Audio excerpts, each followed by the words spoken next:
નમસ્કાર મિત્રો, આજના તાજા અને મહત્વના સમાચાર જાણીએ તે પહેલાં જે મિત્રો ચેનલ પર નવા છે તે મિત્રોને ખાસ નમ્ર વિનંતી કે ચેનલને સબસ્ક્રાઇબ કરી લે। પશ્ચિમ બંગાળ અને આસામમાં ભાજપની પ્રચંડ જીત અને પુડુચેરીમાં એનડીએની જીત બાદ દિલ્હીમાં ભાજપ હેડક્વાર્ટરમાં ઉજવણી ચાલી રહી છે। આ પ્રસંગે પ્રધાનમંત્રી નરેન્દ્ર મોદી, પક્ષ પ્રમુખ નીતિન નવીન અને ભાજપના અનેક વરિષ્ઠ નેતાઓ ત્યાં પહોંચ્યા હતા।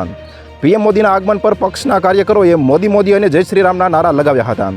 પીએમ મોદીએ કહ્યું, બંગાળના ભવિષ્ય માટે એક યાત્રા શરૂ થઈ રહી છે, જ્યાં વિકાસ અને વિશ્વાસ સાથે સાથે ચાલશે।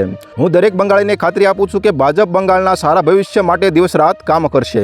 બંગાળમાં મહિલાઓ હવે સુરક્ષિત વાતાવરણનો આનંદ માણશે, યુવાનોને રોજગાર મળશે, સ્થળાંતર બંધ થશે, આયુષ્માન ભારત યોજનાને પ્રથમ કેબિનેટમાં મંજૂરી આપવામાં આવશે અને ઘૂસણખોરો સામે કડક કાર્યવાહી કરવામાં આવશે। પીએમ મોદીએ કહ્યું, કોણે કોને મત આપ્યો અને કોણે નહીં તે મુદ્દા ઉપરથી ઉઠો અને બંગાળની સેવા માટે કામ કરો।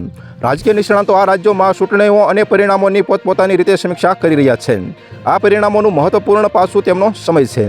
જ્યારે લોકો આ રાજ્યોમાં મતદાન કરી રહ્યા હતા ત્યારે વિશ્વમાં શું થઈ રહ્યું હતું? દરેક જગ્યાએ યુદ્ધના સાયરન વાગી રહ્યા હતા। પશ્ચિમ એશિયામાં કટોકટીએ સમગ્ર વિશ્વને અસર કરી હતી, પરંતુ ભારત આ કટોકટીનો સંપૂર્ણ તાકાતથી સામનો કરી રહ્યો છે।